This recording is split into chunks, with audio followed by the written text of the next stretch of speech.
The whispering shadows of Moonwood Hollow. Deep within the dense forests of New England lay the small town of Moonwood Hollow, a place where time seemed to stand still.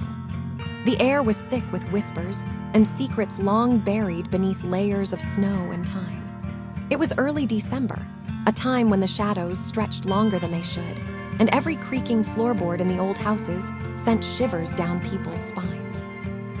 Moonwood Hollow had once been a thriving village filled with farmers and merchants, but over the years, it had faded into peaceful obscurity. Now, only a handful of families and elderly residents remained, stubbornly clinging to their past. A cold mist clung to the aging streets, and the old clock tower in the town center chimed eerily through the night. The townsfolk rarely spoke of the strange occurrences lurking in the dark corners, but everyone knew Moonwood Hollow was a place where the past never truly faded. Sarah Morgan was 19 years old, with eyes that sparkled like frozen ponds and a curiosity as deep as the forests surrounding her home. She had always felt that something in Moonwood Hollow was off. That feeling had intensified ever since her grandmother had passed away a year ago.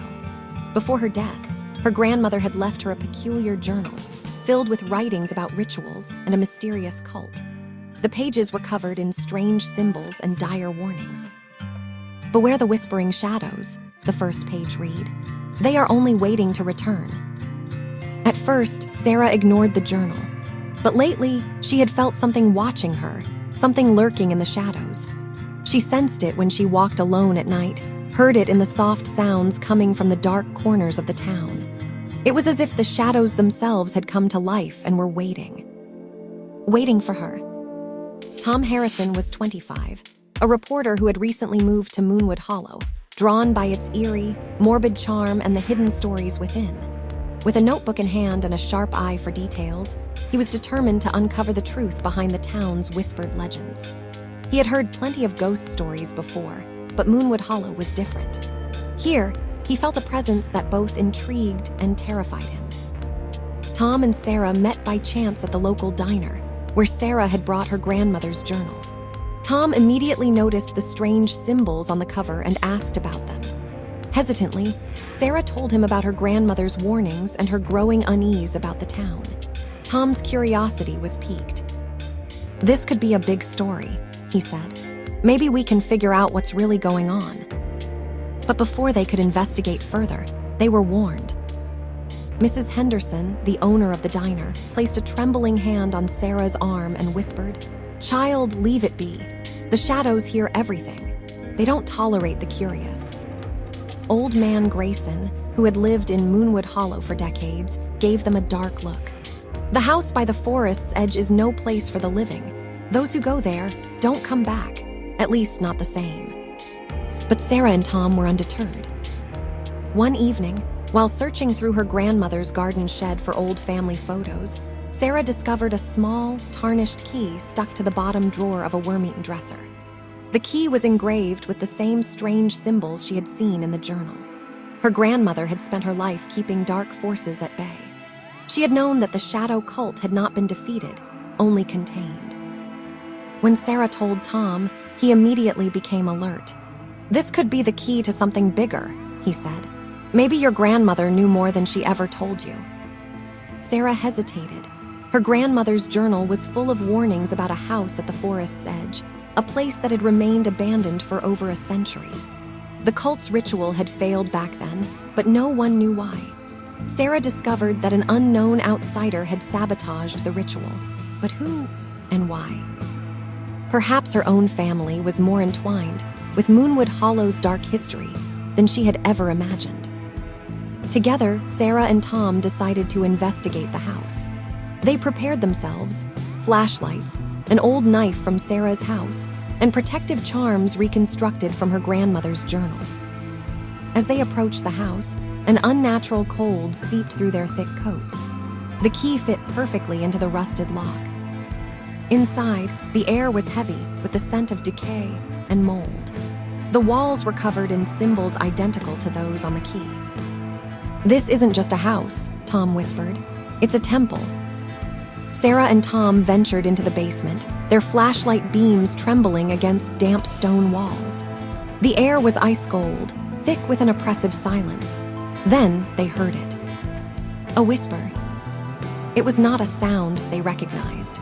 It was a language that no one should understand, yet the words burned themselves into their minds. "Hello," Tom called, his voice echoing unnervingly. The whispering stopped, but the cold deepened. Sarah felt something move in the darkness, something unseen but aware of their presence.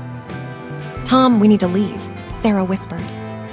But as they turned, the door slammed shut with a deafening bang. They were trapped. In the darkness, a shadowy figure emerged. Its form was indistinct, but its eyes burned red like embers. It moved toward them, slow and deliberate. Sarah felt an icy hand grip her arm. She screamed, but the shadow did not release her. "Sarah, we need to get out," Tom shouted. Desperate, he yanked open a hidden door they had overlooked. Behind it lay a chamber filled with ritual artifacts, candles that had never burned, strange symbols scrawled across the walls, and in the center, a book glowing with an eerie light. Sarah recognized it from her grandmother's journal. "This is the key to everything," she whispered. "We have to destroy it." With shaking hands, Sarah placed the book in the center of the room. Tom struck a match and dropped it onto the pages. Flames erupted, but the book did not burn like ordinary paper. The pages curled as if resisting, and a shrill scream filled the room. The shadowy figure shrieked and dissolved into smoke, yet the unnatural darkness remained. Sarah and Tom fled the house, breathless, as it collapsed behind them. Black smoke rose into the sky, and for a moment, it seemed as if Moonwood Hollow's darkness was vanishing with it. The whispers had stopped. It felt like victory. But then, in the silence, they heard it. A faint echo, a soft chuckle, not menacing, expectant. Tom turned to Sarah. "Did you hear that?" Sarah nodded, her fingers tightening around the old key still in her pocket. It was warm, too warm. She pulled it out and stared at it. The symbols had changed. "This isn't over," she whispered. Behind them, in the charred skeleton of the house, stood a figure. Not the one they had seen in the basement. This one was different, more human. Her face was familiar. Sarah's heart skipped a beat. "Grandmother." The old woman smiled, but it was not a warm, comforting smile. It was the smile of someone who had waited for their plan to unfold. Tom took a step back. "Sarah, that's not your grandmother." The figure stepped forward, shadows curling around her like living things. "Oh, my dear child," she said, her voice both gentle and foreign. "You did exactly what I needed you to do." Sarah's lips trembled. "What do you mean?" The old woman spread her arms. Behind her, the shadows deepened, darker than before. The seal had never contained anything. It had concealed something. Something that was now free. A cold wind howled through Moonwood Hollow, and lights flickered in the windows of the old houses. Not warm and inviting, but cold, blue glows, like countless eyes staring down upon them. Tom grabbed Sarah's hand. "We have to go." But Sarah didn't move. She stared at her grandmother, realization dawning too late. Moonwood Hollow had never been a prison for the shadows. It had been their cradle. And now they were awake in demonic life.